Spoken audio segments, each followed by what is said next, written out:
You're a specialist in, in the idea of sound, how it makes us feel, and that's why I was a little surprised at your last TED Talk, your most popular one, where it is titled "How to Speak So That People Want to Listen," and it was a very interesting transition where you went from almost that sound to that human connection, and I know it's been your most popular talk, probably 9 million views, soon to be more. Why did you go there, and why was it so well received? 10-minute talk. Well, it's interesting, isn't it? I have one of the slides I show sometimes when I'm training people is a slide of yin and yang. And, yin being the yielding, the dark, the feminine, the moon, and passive and receiving. Yang being the male, hot, white energy, and more kind of out there. And if you replace those two words with listen and tell, I think you get some idea of the way our culture is focused at the moment. And we're much more into telling than we are into listening. So it didn't surprise me that the TED Talk on speaking is about 5 times as popular as my TED Talk on conscious listening is. That's about the kind of balance. I mean, it's a rough barometer, but that's about the kind of balance I think we have in society generally, which is a bit of a shame. And certainly it's very important to be able to speak powerfully. And in that talk I was talking about this wonderful instrument that we all use, the human voice, which very few people think about. We don't train kids how to use it, more so in the States than we do here. I know, American kids do a lot more public speaking than we do here, but the joys of prosody and intonation and of register and of pace and pitch and these kind of things, we barely touch on these things at school. This is an instrument we just are expected to pick up and learn how to play on our own. When you went through those things you just described in your talk, I didn't know that they were named that. I hadn't heard of prosody. Yet I knew exactly what you were talking about right away. Prosody is fantastic. I mean, I adore it. What is that? So people well, prosody is the sing-song of language. So if I speak in a monotone, absolutely on one note, then it becomes incredibly tedious, and that's where the word monotonous comes from, monotone, one note. So we need it to give our speaking emotion. And it varies from culture to culture. If you know... Rio de Janeiro is almost like a song. Oh, it would be. I love Brazilian prosody. And then if you go to Scandinavia, for example, you'll get people saying, we're very excited about this. It's extremely exciting. And they have a much more restrained prosody that's got certain cadences that work there. So it varies culture to culture. It varies individual to individual. Some Latin cultures are enormously vibrant. I think I regret one thing that's happening in the world at the moment, which is the kind of invasion of what's called high-rising terminal. It's a very repetitive prosody where everything's said as if it were a question.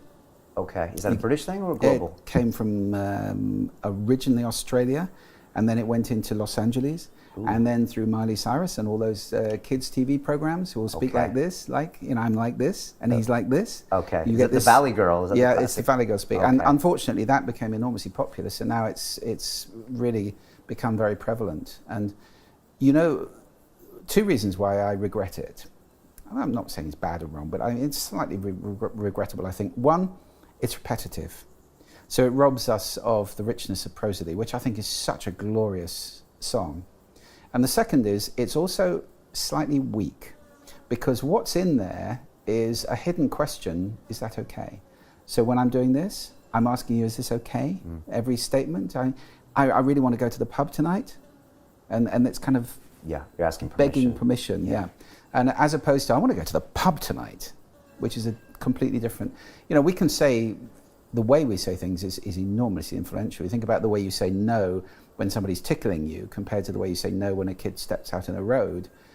We can really change the meaning of what we say with the way that we say it. And it's worth paying attention to that. Other ones you mentioned were register, timbre, pace, pitch, volume. Most people understand the pace, I guess the pitch. Register and timbre, what are those referred to? Well, there are 4 registers that you can speak in. Now, I can't do the top one, which is called, I've forgotten what it's called now. I'll come back to it. Mariah Carey can do it. It's very, very, very high indeed. Okay. Then down below that, you've got falsetto register, which is this one. Again, not terribly useful if you're trying to speak powerfully to somebody. It'll remind people of Monty Python. He's a very naughty boy. You know, that's register. It's used by a lot of singers. If you think about Coldplay or many, many bands, they sing in falsetto register, so it's popular for that. And it obviously hits us with certain emotions when we hear it. Yeah, Okay. it is used by quite a lot of elderly ladies. Hello, dear. How are you? You know, speaking here. It's very soft and very unthreatening register to speak in. Then you've got the modal register, which is where most of our speaking comes from. And we can move our voice in the modal register, so it's very powerful to learn how to do that, to move from the nose voice or the head voice up here or the throat voice here, and then move down into the chest voice here, which resonates. Now, this is a big resonating chamber. Again, these things are cultural, but there's an effect because we tend to vote for politicians with deeper voices, research has shown. That's a fact. Okay. That's a fact. Right. There's been quite a lot of double-blind studies now done which show ceteris paribus. I mean, it's not the only thing in play. Nevertheless, if you're like this, we tend to go for the one with a deeper voice because we associate deeper voices with authority and power.